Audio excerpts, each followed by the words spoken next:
Alrighty, how are we doing, YouTube? It is a new year, 2018, coming in, and I'm excited. I got some goals lined up. My goals this year are to finish my book, Wiped Out. Kind of goes through everything I talk about in these videos and kind of the stories that led me here and all this other stuff, so it'll be good. So I'll keep you guys updated on that.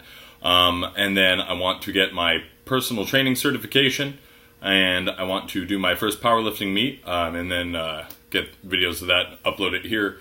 And the last one is I want to fully get out of debt from all my drinking days, which, you know, I've said it in other videos. I won a game show Wipeout when I was younger, spent 51 grand, blew it all. I had to pay back taxes, so that took a long time. And so I took out credit cards when I got my first DUI, and finally paid all that off. Got another DUI, took out new credit cards, and racked those up, and it was just too much debt to handle at one point, so I took out a loan, $12,000 loan, paid off all the credit card debt, and then once that was all paid off, I was like, hey, I got these credit cards for use now, and then I racked those back up again. So all in all, it's looking like by September, I can be totally out of debt. So those are my goals for this year. Looking forward to just an amazing year, new growth, and meeting new people, and just continuing to do what I'm doing, and hopefully help people realize that sobriety can actually be way fucking awesome. But I want to tell you about something crazy that happened on New Year's Eve.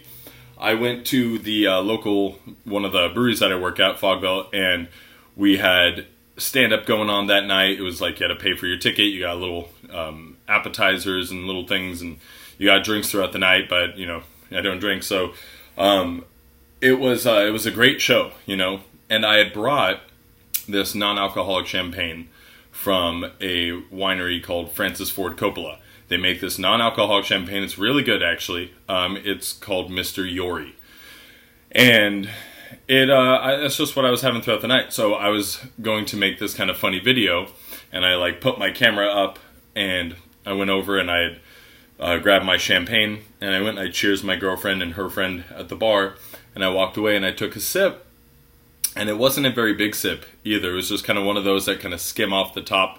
It was just one of those little, and the second I swallowed it, I knew that it was real champagne. I was like, what the fuck just happened?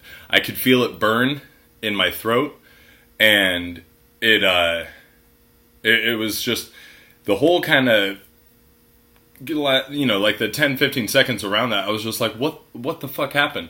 So apparently what ended up happening was that while I put my phone up, someone had walked behind me and grabbed my champagne, and I went over there and there was a different glass. And it was a very small amount. I didn't feel anything from it. I just immediately grabbed water, drank a bunch of water, and I continued to eat a bunch of food. But the reason why I'm telling you this is because something really cool happened. I had always figured that if any kind of like accident like that ever happened, that I would kind of like lose my shit, or, you know, I don't think I ever thought that I would be like, oh, now I got a sip of it, so now I'm just going to run with it.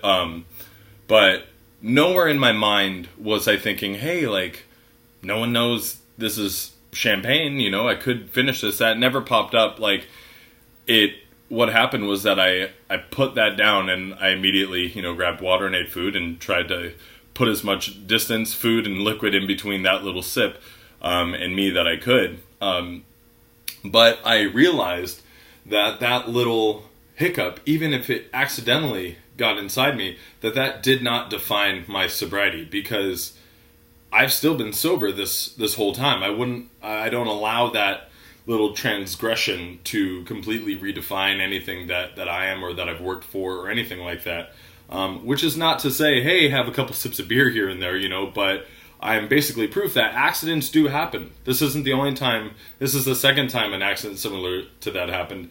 I host a trivia night at that brewery as well on every Tuesday. And I placed down my non-alcoholic beer, and when I went to grab it, it was a different beer. A friend of mine that was standing next to me had placed his glass down, and I was, you know, hosting trivia. I'm on a microphone, all this stuff.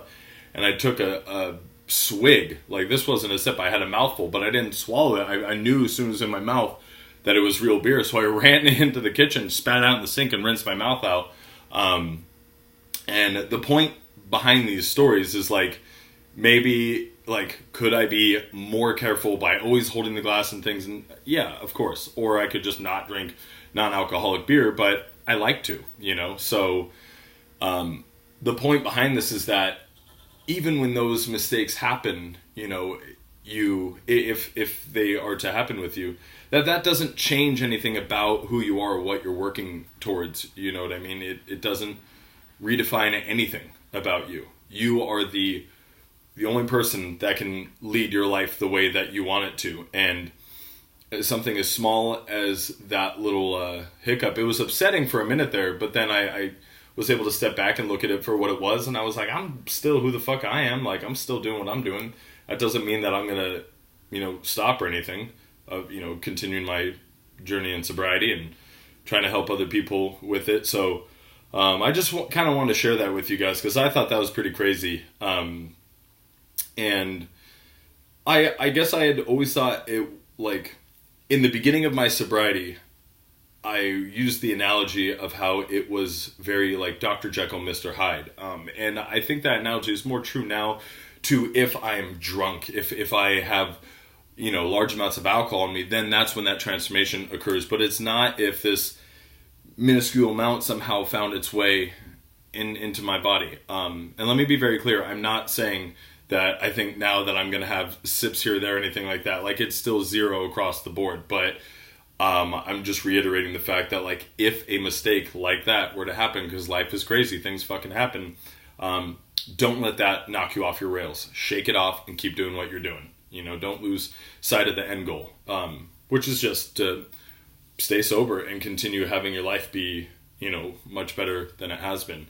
But anyway, you guys, I hope you all have a great new year, and I hope you are setting goals for what you want to accomplish this year, because that is how, that's a huge part of filling the void, is setting those goals and having something to constantly work towards. You know, if you fill your days with things that you are striving to achieve, then it gives your mind less time to wander. You know, a purpose-driven mind is an occupied mind. And, you know, I found myself always wanting to drink because I just had time to kill, you know. So if you don't have time to kill, you know, and you're out there and you're doing stuff or you're working towards something, then it's a lot easier to just maintain those goals, you know, and maintain sobriety and make it get better and work for you.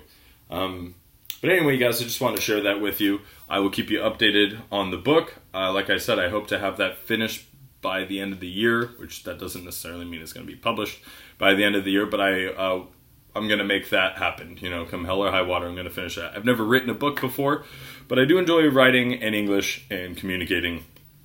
And it's something I want to check off my bucket list, that I've written a book. So anyway, guys, please leave your questions or comments or anything below, and let me know if there's any subjects you want me to do in a later video. And thank you for all the support. I always appreciate it, and I love hearing from you guys, and I hope you guys are all doing great, staying sober, and finding stuff to do with your life. All right, later, you guys.